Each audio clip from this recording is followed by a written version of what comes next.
Graça e paz, querida igreja, irmãos. Mais uma vez, dando sequência ao nosso estudo sobre ser homem, né? Coragem, ser homem.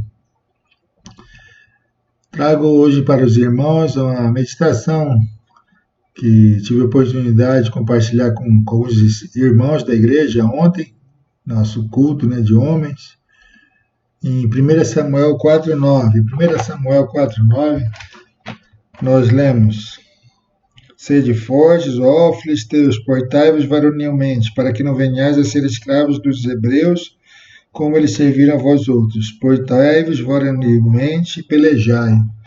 Uma outra tradução fala: sede homens e combatei. Então, mais uma vez, gostaria de chamar, conclamar os homens ao seu papel designado por Deus, né, de liderança, de domínio, claro, dentro dos princípios da palavra de Deus.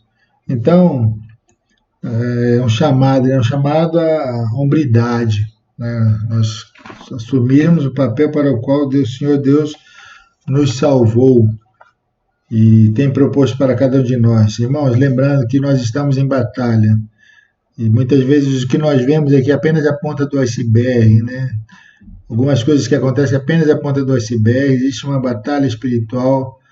Efésios 6 vai falar disso, né? Que a nossa luta não é contra carne e sangue. Então nós vivemos num ambiente de batalha. E conforme nós lemos nos registros bíblicos, por exemplo, se havia covardia, se havia algum soldado covarde, ele deveria ser mandado de volta para casa, porque um ambiente de guerra é um ambiente de coragem, de superação. Então, pegando esse texto aqui, Deus tem propósito para nós e nós precisamos assumir essa posição de homens valorosos, homens de coragem, lembrar que nós estamos em batalha e quando nós perdemos não apenas nós, não se trata apenas de nós, se trata de pessoas que dependem de nós, nossas esposas, nossos filhos. Então, Deus nos chamou para essa batalha e devemos lembrar o seguinte, que a nossa falha vai representar a derrota de outras pessoas. E é muito mais do que coisas assim simples. Se trata, em última instância, de céu e de inferno. Certa vez alguém falou: o céu e o inferno lutam por almas. Então, essa nossa liderança nas coisas de Deus, com as coisas de Deus, vai implicar pessoas indo para o céu e pessoas indo para o inferno, com a nossa omissão, com a nossa falha. Então, 3 verdades sobre esse versículo. A primeira é exatamente essa: o combate. O contexto aqui é de guerra, nós vemos aqui que Israel contra os filisteus. E a Bíblia é cheia desses contrastes, né? Espírito e carne. O espírito é contra a carne milita contra o espírito. Existem os crentes, né? As pessoas só de igreja, de fachada, que quando acontece alguma coisa, elas abrem mão, e João vai falar assim: olha, eles saíram do meio de nós porque eles não eram de nós. E existem as pessoas que realmente foram compradas, que fazem parte da igreja de Cristo, as pessoas compradas pelo sangue de Cristo, que foram alcançadas mediante a graça. Então, a primeira coisa que nós temos que lembrar, é difícil, às vezes nós esquecemos, nós estamos em batalha. A Covid, nesse sentido, tem nos lembrado, né, sobre a importância da precaução, do distanciamento. Então, são medidas para que a gente não perca essa batalha, né? Quer individualmente, quer na nossa família. Então, nós estamos num ambiente de contaminação, muitas pessoas têm sido ceifadas antes do tempo. Então, com esse mesmo espírito, né, dessa consciência que nós estamos numa batalha pela vida, não apenas por essa vida. As pessoas que têm morrido, elas estão indo para onde? Então, a primeira lembrete, nós estamos numa situação de combate, de batalha, aqui, né, Israel e filisteus. E, claro, nessa batalha, nós devemos batalhar por aquelas pessoas que nós amamos. Primeiramente, as pessoas com quem nós temos contato, temos influência. Eu não posso conquistar lá outro país ou outro sem conquistar aqui, né, a minha casa, a minha família. Então, nessa batalha nós vamos lutar. Neemias vai falar no não tenho lembrança de outro texto, mas da importância de nós batalharmos pelas pessoas que estão mais próximas de nós. Neemias 4,14 diz: inspecionei, dispus-me, disse aos nobres, aos magistrados, ao resto do povo, não os temais, lembrai-vos do Senhor, grande e temível. Então, nós temos o Senhor, né, Jeová, Javé, né, o Senhor Jesus, mas Ele é o nosso auxílio, é o nosso amparo, mas nós devemos lutar por quem? Aqui ele vai falar, né, pelejar por vossos irmãos, filhos, filhas, vossa mulher e vossa casa. Então, claro, se eu tiver que lutar, primeiramente eu vou lutar pensando na liberdade ou na escravidão da minha família. Então, isso me dá força para lutar. Então, aqui vai falar de irmão. O Senhor Jesus várias vezes falou: olha, orem uns pelos outros, sirvam uns aos outros, suportem uns aos outros. Então, irmãos, as pessoas, né, da fé que estão conosco nessa batalha contra o diabo, contra o mundo, né, vai falar em filhos e filhas. Nós devemos lembrar que nós apenas administramos essas crianças, né? Pessoas falaram: olha, os filhos nascidos em nossas famílias são nascidos para Deus. Pais cristãos se esforçarão para que seus filhos sejam mais de Deus do que seus. Os pais devem prestar contas das almas de seus familiares. E quantas crianças têm parado nas prisões pela negligência dos pais? Né? Trabalho, trabalho, trabalho, trabalho. Crianças ficam sozinhas, crianças ficam com maus amigos, e por causa dessas más influências, eles vão parar, vão usar drogas, vão parar na prisão. Depois os pais falam: mas não foi essa educação que eu te dei. Mas por causa dessa correria pela carreira, por uma vida melhor, nós perdemos aquelas pessoas que não têm preço, né? Nossos filhos. Então, a mulher, aqui vai falar de mulher, né? Deus criou o casamento, homem e mulher, e Deus deu a mulher para o homem para ser um auxílio, para ser uma bênção, para ser um complemento do homem. E quantos casamentos têm sido desfeitos? Por quê? Porque nós temos perdido a batalha pelo nosso casamento. É da vontade de Deus que as pessoas se casem, que elas tenham filhos, que elas se multipliquem, que como família sirvam ao Senhor. Então, muitos, né, cristãos têm perdido seus casamentos nessa batalha. É uma batalha espiritual. Então, a primeira coisa, combate, irmãos, estamos em ambiente de combate. E só para ilustrar, Paulo falou muito de combate, falou em Efésios, falou em Timóteo, mas especialmente uma referência, 1 Timóteo 6, 11 e 12, vai falar assim: tu, porém, homem de Deus, foge dessas coisas, antes segue a justiça, a piedade, a fé, o amor, a constância, a mansidão, combate o bom combate da fé. Então, a posse da vida eterna, para a qual também foste chamados, que fizeste boa confissão perante muitas testemunhas. Então, quando ele fala foge de coisas, que coisas? Ele tinha acabado de falar sobre o amor ao dinheiro. Aqueles que querem ficar ricos caem em tentação, cilada, e muitas concupiscências insensatas e perniciosas, as quais afogam os homens na ruína e na perdição. Então, nessa loucura desenfreada por dinheiro, caem os melhores, a negligência da família, essa busca pelo amor, fazem o que nós perdemos a batalha mais importante, que é dentro de casa. Então, a primeira coisa nesse texto de 1 Samuel, combate, né? Eles estavam em combate. A segunda coisa, dentro do combate você precisa ter uma conduta, né? Você precisa lembrar que você está em guerra, e se você for negligente, você vai perder sua vida.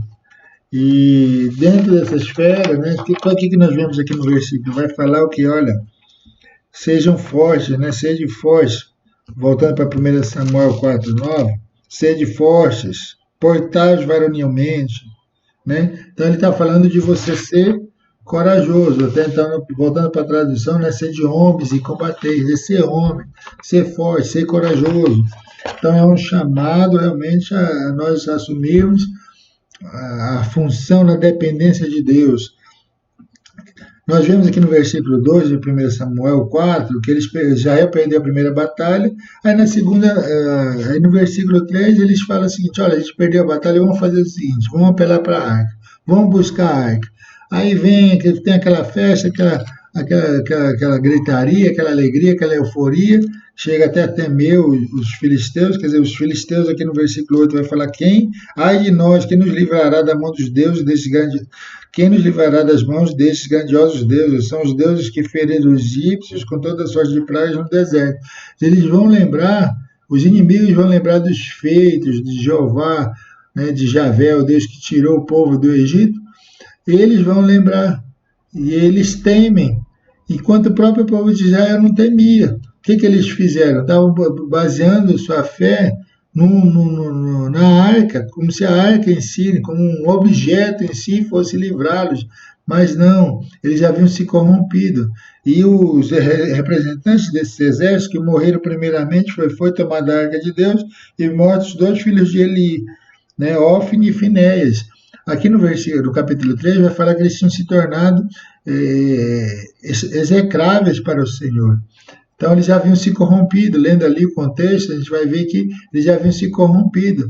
E sabe, Deus, existem batalhas e Deus é por nós, mas nós temos que estar em comunhão com Deus. Não é um ídolo, não é uma Bíblia, né? Muito antigamente falava que era o desodorante dos crentes, a Bíblia. Não é uma Bíblia fechada que vai produzir a transformação que Deus quer operar em nós. Então nós precisamos ter comunhão com Deus, ler a Bíblia, pedir para o Espírito Santo nos iluminar, e é essa comunhão com Deus que vai nos dar vitória. Então esses 12 aqui que morreram, eles representavam o Israel, que muitas vezes se desviou do Senhor. Lembra dos juízes, época dos juízes? Né? O povo pegava, se apartava do Senhor, adorava ídolos, e onde eles se tornavam prisioneiros.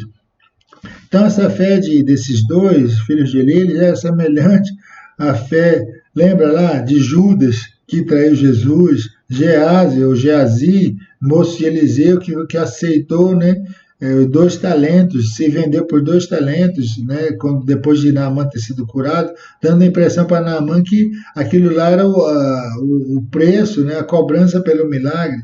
E lembra de Demas, que deixou Paulo? Então, irmãos, pessoas assim que se pareciam ser da fé, mas mostraram pela sua conduta que não eram da fé, né, mostraram um mau caráter. Então, lembre, nós servimos a um Deus que é santo, santo, santo. E esse Deus requer de nós que nós sejamos santos. 1 Pedro vai falar exatamente sobre isso. Né? Sede sóbrios, 1 Pedro 1, do 13 ao 18. Não vos amoldeis aos desejos que tinhas antes, no tempo da vossa ignorância. Exemplo da santidade daquele que vos chamou. Santidade daquele que vos chamou, sede também vós santos em todas as vossas ações, pois está escrito, sede santos, porque eu sou santo. Se invocais como Pai aquele que, sem distinção de pessoas, julga cada um segundo as suas obras, vivei em temor durante o tempo da vossa peregrinação, porque vós bem sabeis que não é por bens perecíveis, como a prata e o ouro, que têm sido resgatados da vossa vã maneira de viver, recebida por tradição de vossos pais. Então, o que é tradição? O que é vã? Quando sai fora da palavra de Deus. Se a palavra de Deus fala uma coisa, eu recebo dos meus pais ou de algum líder religioso que não é bem assim, que deve ser diferente, isso se torna vão, sabe? Sem utilidade. E as pessoas vão morrer porque elas têm sido ensinadas que fazer alguma coisa, ter uma religião é suficiente. Não. Nós precisamos ter um relacionamento com Jesus Cristo, aceitar Jesus Cristo como Salvador e viver a nossa vida tendo Ele como Senhor. Ele é o Senhor da nossa vida através da palavra de Deus. Quando nós somos muito bons em tantas coisas e somos tão assim, ignorantes com as coisas de Deus, que pena, sabe? Igual o Hebreus falou, olha, passado tanto tempo, olha, era para vocês ser mestres e ainda vocês estão nesses rudimentos. Então, irmãos, nós estamos em um combate. Pessoas têm morrido e têm sido lançadas no inferno porque não conhecem o Senhor Jesus Cristo, muitas vezes por negligência nossa. Nesse combate, esse combate ele requer uma conduta, né, seja sede esforçai-vos, sede fortes. Lembrando de Hebreus 12, que vai falar da carreira cristã. Aquela palavra carreira de Hebreus 12, 1, no original é agona. Vida com Deus é uma vida de agonia, uma vida de esforço. Exatamente como Mateus 7, 13, 14 fala, existe a porta estreita e existe o portão largo, né? O caminho largo. Então, vida com Deus é vida de sacrifício, de esforço, de persistência. Então, é essa conduta que Deus espera de nós. E para finalizar, irmãos, então nós vemos o combate, né, a conduta requerida, quer dizer, ser homem de Deus, e a condição futura. Quem perdesse essa batalha se tornaria escravo do outro, como o próprio texto fala. Olha, filisteus, para vocês não serem escravos de Israel, como Israel foi escravo de vocês, vamos ser valentes, vamos brigar, vamos pelejar. Então, irmãos, a nossa falha é a falha da nossa família. Quantos filhos hoje de pessoas que dizem, né, tementes a Deus estão nas prisões? Então, a falha daquele pai, muitas vezes, algumas vezes é falha da criança, mas algumas vezes a falha daquele pai representou a derrota da família. Então, eu vou dar um exemplo positivo. Em 2009, houve um voo nos Estados Unidos que assim que ele subiu, era frio, era inverno, aves entraram nas hélices e aquele avião parou nas duas hélices e ele foi forçado a fazer um pouso, né, de emergência. Só que não havia nenhum aeroporto tão perto, ele já tinha decolado, né? E havia o rio. Então é conhecido como o milagre do rio Hudson. E naquele rio, o piloto, muito experiente, 40 anos de experiência, teve a ideia, vou tentar aterrissar no lago, né, no rio. Aí, claro, nunca isso tinha sido feito, ele tinha muita experiência, inclusive como treinador, né, de pilotos, mas era 1% de possibilidade de ele aterrissar e alguns, né, serem salvos ou todos morrerem. Então ele pegou, foi, tentou e conseguiu, né, foi bem sucedido a aterrissagem. O que acontece, irmãos? Qual a conclusão que nós tiramos disso? Que a habilidade de um homem foi através desse homem, não, a sua esposa não ficou viúva, suas crianças não ficaram órfãs, e a vida de 155 pessoas foram salvas e, né, continuaram por causa da habilidade de um homem. Então, irmãos, é isso que Deus tem proposto para nós. Se ele não tivesse tido essa postura de liderança, de firmeza, de coisa, ele com os outros demais teriam morrido. E é exatamente isso. Deus nos chamou para falar de Cristo, para pregar o Evangelho. Lá em Judas 22, 23, vai falar, olha, tenha compaixão daqueles que estão em dúvida, arrebatai-os do fogo, Judas, né? Tem um capítulo só. Então, irmãos, Deus tem nos chamado para ser homens e para combater, né, nesse combate pela alma de pessoas que estão morrendo, estão indo para o inferno. Tem religião, estão indo para o inferno, estão fazendo algumas coisas boas, estão indo para o inferno. A salvação é pela graça, tão somente através de Jesus Cristo. Nós temos a palavra, nós temos esse Jesus. Orlândia para Cristo é a Orlândia que vai conhecer Jesus Cristo através de cada um de nós.